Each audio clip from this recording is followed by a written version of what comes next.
developers so we can get our fair share to help our people in our neighborhood. Andronika, as usual, we Thank you want so to much. thank Thank you you. very much. Thank you very much. The information you provided was so beneficial. We wish we could have heard you the rest of the day. We got to keep it moving. And so thanks again, and we'll be in touch. Thank you. All right, all right. We're gonna not take any names now. We're gonna move on to our final presenter today, and our final presenter will be presenting on a development overview for from the beginning to the end. And his name is Woodrow Muhammad. He's with Capital Area Planning Service. A little bit of information about him is that with Woodrow, he's uh, he's a graduate of Southern University Architecture. So he went to Southern Architectural Department. He also has a master in landscape architecture from Louisiana State University. He is the director of planning for the Capital Region Planning Commission, and he also is a consultant for the Capital Area Planning Services, freelance, if you will. And so he's proficient on planning and zoning in terms of helping the city of Central, those in the Baton Rouge area. If you know about Central, this fella here was a part of that development when that city was moving on in terms of to zoning and planning and things of that nature. In fact, he had last year he was the recipient to the key to the city of Central. That says a lot for an African American in this individual. So the next 40 minutes or so, Woodrow Muhammad. Good morning, sir. Thank you, Eric, and I want to also thank Dr. Neal and Dean Andrews for this opportunity to present to your 11th annual class here. I might have been participating in the first one or the second one. It's nice to see the class growing and likewise. As Eric said, I at least want to highlight a part of my experience when working with the city of Central. Being that I was a small town, it afforded me the opportunity to be exposed to many different things in the land development process. On one hand, I could be reviewing a development, and the next step, I could be out in the field looking at something in reality. So there's one thing about working in a small municipality, you're exposed to many different things. So I want to share my experience with you all, aspiring developers to how to develop property, whether it's on a small scale or large scale venture, and some things you need to look out for. So give me a second so I can share my screen.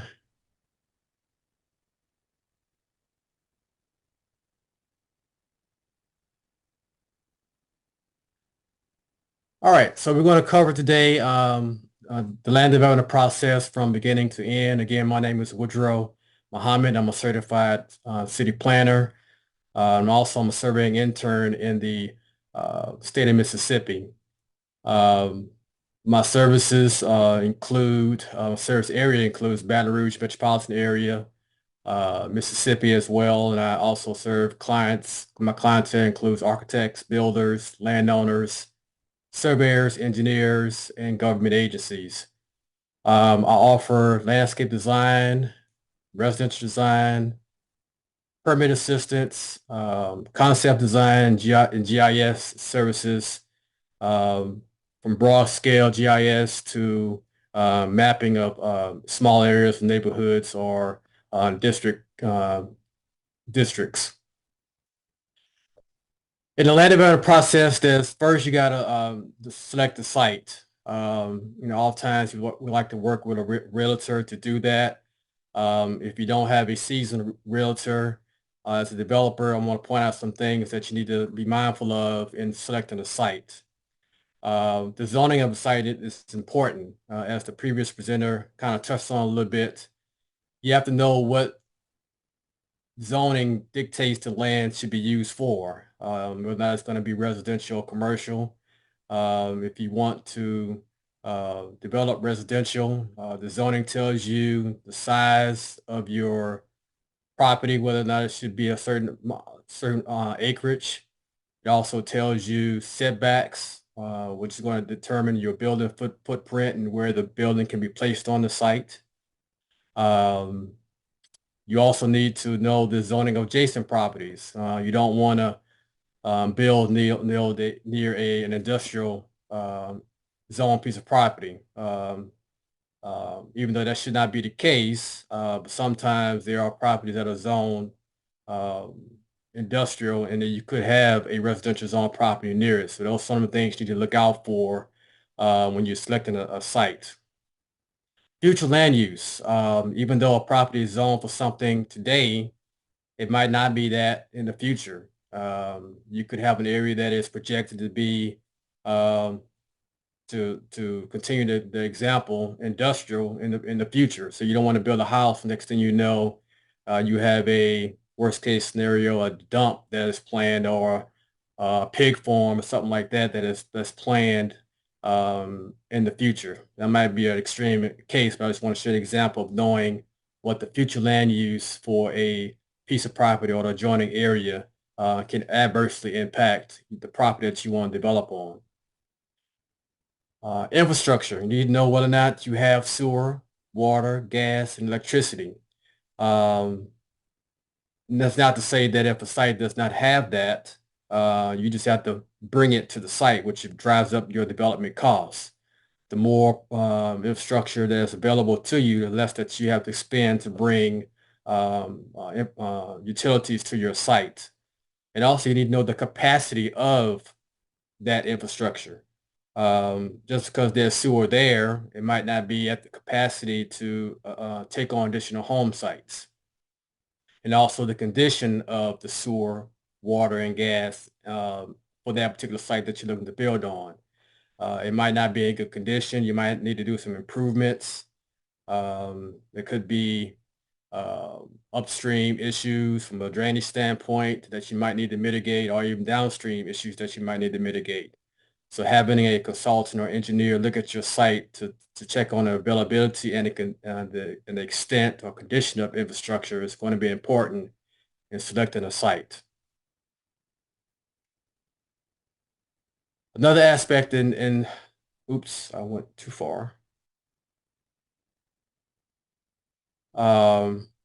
In determining the site is knowing the code that you're going to be governing or regulating your development site. It's going to dictate uh, your building area, your land area, and also your building footprint.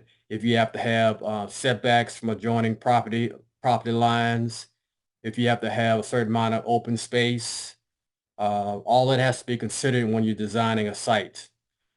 Some codes require trees. Once you build a home on a particular site, some codes require you to put 2 trees to help climate impacts long term, and also to add value to your property. And so knowing those going into a site and when you're designing a site is good. It's having a consultant or engineer that's familiar with the local code is going to be beneficial for you in designing your site. Preparing a development pro forma, that's basically doing the dollars and cents, making sure that you're getting a return on your investment, once you design your site and you have it built. Worst case scenario, you don't want to go into developing a piece of property and not knowing that you're going to get some return. So having somebody to know what's the land costs, infrastructure costs, soft costs, dealing with architects and builders, doing the dollars and cents, and making sure that at the end you coming positive, something you need to do to develop a pro forma analysis. Knowing flood elevation requirements, dirt costs. If you have to build up 4 to 5 feet, that might not make that project feasible in developing that piece of property. And having a surveyor on board that knows, the base flood elevation for a particular piece of property, all that is a factor in the design of the site. So if you pick a site that you have to bring in too much dirt, you might need to walk away from that. Knowing the permit approval process and the timeline, as developers, sometimes you need to take out loans. And as that loan sits, that's interest being built up. So knowing the timeline up front helps you to better plan your budget, and see when you can actually sell that home, or get draws in your construction loan um, um, process. And being prepared for worst case scenario, you have weather events, we're in hurricane season right now. So you might not want to start building during hurricane season. You might want to start in the winter or something like that. So having those factors in play, and knowing how long it takes to design a site, how long it takes to build on the site, and how long for permit approval process, having those factors built in and being prepared could help you avoid getting interest built on your loan, and paying things out. You don't have to unnecessarily. One thing about designing a site, talk to your neighbors. I had a situation where a client didn't know that he had to bring in water to a site. He thought that a site was connected to, actually it was Baton Rouge Water. If he had went and talked to his neighbors and found that out, that's something that he could have known up front. So having a thorough knowledge of the site and available utilities is going to be beneficial for you, and not having unseen costs that you had not planned for. Knowing the natural contours of the land and the lay of the land, water generally goes where it was going historically. So you don't want to do too much disturbance of the land, and um, putting ditches in, and uh, if there's a ditch that's already on the site, you want to accommodate that as much as possible. You might need to widen that ditch. Um, but respecting nature is also a good way to develop a site. Too much altered land all the time leads to flooding, which, living in Louisiana and South Louisiana, we know firsthand how flooding can impact our lives. Soil testing, not all soils are ideal for developing. Having wetlands determination, which is a long drawn out process, having to mitigate that. So having somebody that can tell you those things about the soil, about wetlands, is a good factor going into picking a site, and also designing a site, trying to avoid low-lying areas or wetlands. On major developments, you need to talk to your local officials, get them on board before you even apply. The worst thing you can do is submit an application at your permit office and go for a public hearing, and you have not talked to the people that's going to make a decision. That's going to raise a red flag. You're going to get the NIMBYs out. So talking to your local officials and homeowner associations, or the council person for that area, giving a heads up, especially if you have a more bigger development. Single lot development, that's not going to be an issue. But if you have a big enough tract of land where you need to go to a public hearing, have a one-on-one with the planning director and all, or the city council person, and get their buy-in initially. It's going to be advantageous before you get into a public hearing situation. Selecting a local engineer is always good, because they know the permit, the office, they know the plan director more than likely from experience, and they have the advantages of knowing the area and knowing the code. So you always want to try to go into with somebody that has local knowledge. It's not to say that somebody outside the area might not help you, but there's advantages from having somebody with local knowledge and that understands the process and know people that you're going to be dealing with through a public hearing situation, also through permitting. One advantage, and I'm going to show some examples down the line, is having site renderings, showing what is potentially to be on the land when it is designed or built. It helps with marketing, helps to get buy-in, and also helps with financing. You don't want to go to the bank just saying, hey, I want a loan to develop a piece of property. Having a concept plan and picture's worth 1,000 words, as they say. So having a nice 3D realistic rendering to show your banker helps them out to say, hey, this person has a vision, and you can get buy-in and a better chance to get some financing for your development.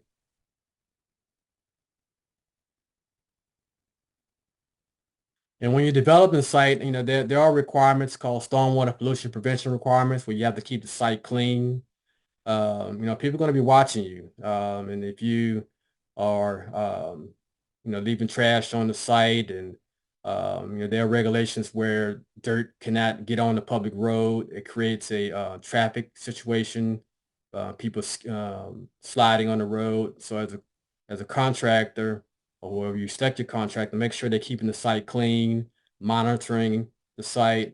Um, you also need to know when you should work. And last thing you want to do is work on the weekend, on the Sunday morning when people are going to church, or early in the morning, waking up children and families. So those things that a contractor should be aware of. So when you select the contractor, make sure he's aware of the local regulation when it comes to when you can work. And select the engineer and a contractor that has or a contractor that have a good working relationship. You don't want to be a situation where an engineer architect are at odds with your contractor. That delays situation, that creates backlog in work if the contractor and engineer are not seeing eye to eye on things. So that's one relationship that you need to make sure that that is good. They have design build firms where they keep this stuff in house, but you don't want to get a situation where somebody designs something, then they give it to a contractor that doesn't understand the drawings, um, or they have to call somebody that they don't know. So having the engineer and the contractors on board with the same project, and have a good working relationship is always good from a land development standpoint.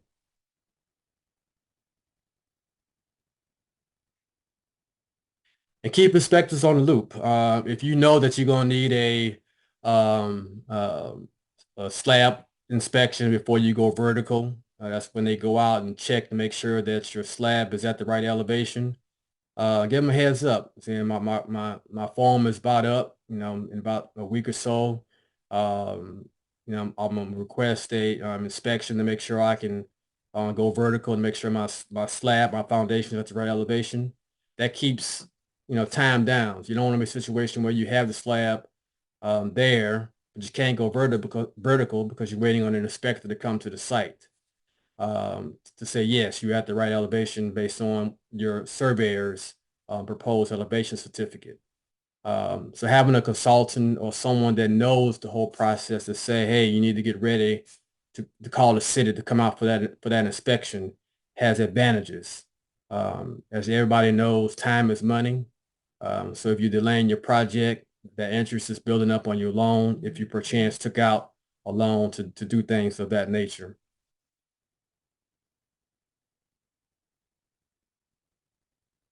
And as an example, I don't know if y'all can see my full screen.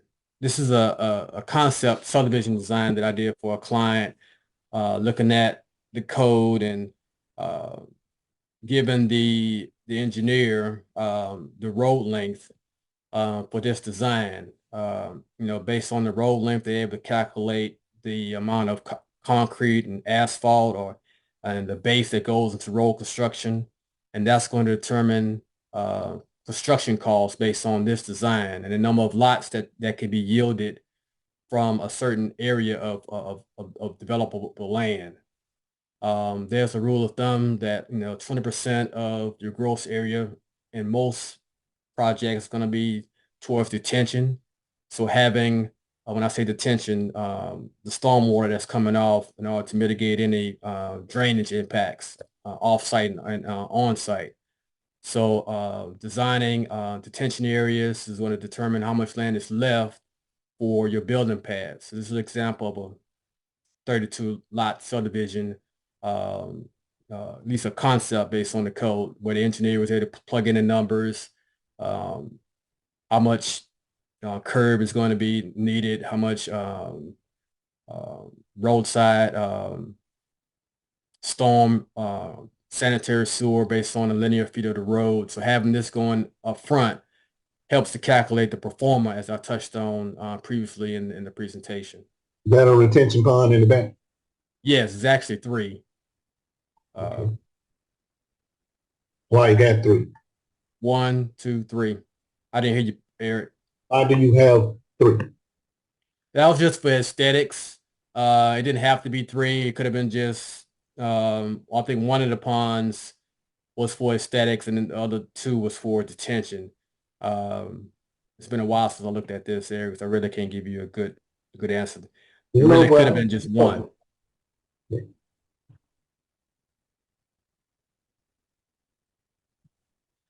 All right, and as I brought up about marketing and having a good concept that's rendered out for your investors and your banker, and if you want to get buy-in, is having something like this to show, you know, to your potential stakeholders is a good thing to do, even before you even get to permitting. Say, hey, this is my vision. This is what I'd like to see for this piece of property. And it should be rooted or at least based on some regulations. You don't want to have something that's too far out, too far-fetched where it can't be built. So having an initial understanding of the code and they have to design a preliminary site plan to say this is the number of lots that I'm visualizing for this property. Here are the uses that I'm trying to propose on the property based on the zoning. And this is an example of green space that can be determined based on the code. This is an example that I've done for a developer, a mixed-use development where it has some commercial, some live work units, some attached units, and some single-family detached homes as well. can you take the pointer and point at the commercial part with this Yes, this is the commercial? commercial part right here. All right, so that'll be like a little strip mall nail shop. Right, right. What's that over here to the left of These are it? the townhomes Okay, and what's in the back right here? here. Yeah. Those single-family homes. Unfortunately, does not get developed. Couldn't get enough financial backing to make it feasible. I think they had some wetland issues that made it hard to um, finance this project. Some weather issues? What issues they had? Wetland issues. Wetland. Yes.